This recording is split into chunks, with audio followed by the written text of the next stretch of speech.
Hello, Dr. D. Webster, and this is part of my ongoing video blog series about the travesty of lack of access to PET-CT for our patients in Ontario. This particular video is entitled Yet Another Breast Cancer Victim Seen as a Success Story by Ontario's Politicians and their medical experts. This is the tragic story of a 62-year-old woman who was diagnosed in 2016 as having breast cancer, but previously she'd been investigated with CTs because she'd had a chest x-ray showing a lung mass, and this is the left lung here, and you can see it up here. This is just one slice, but it had been followed for a while with CT, and they didn't think there was going to be a problem.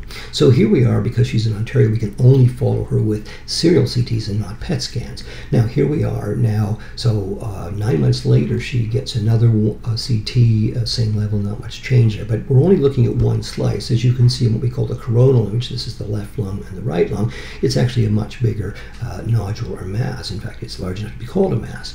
But here we are now 15 months later, still not much change. Radiologists are not sure. They recommend another CT scan. Now 23 months later, and this is a different level than this, but clearly they're now concerned. It's gotten bigger, and so now they think it might be a cancer. But interestingly, this probably is not a spread for breast cancer. When you do have scars in the lungs, they can turn into cancer, and we call these scar cancers. But only now, 23 months later, is she allowed to have a PET scan because she has the misfortune of living in Ontario. So this is this patient's PET scan. It's the brain up here. But notice there are actually 3 spots up here.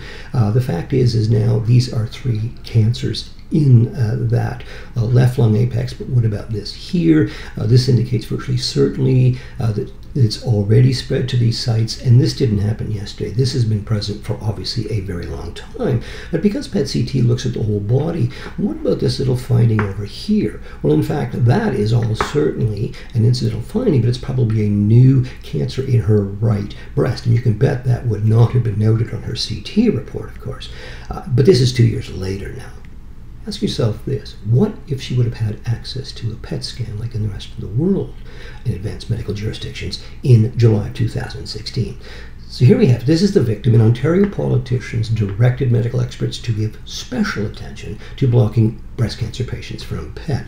These are the medical experts from Cancer Care Ontario and McMaster Health Sciences. If you want to see the details on that breast cancer trial, it's the PET Predict trial. There's my YouTube channel. The important thing to remember is those trials were declared unethical as far back as 2005.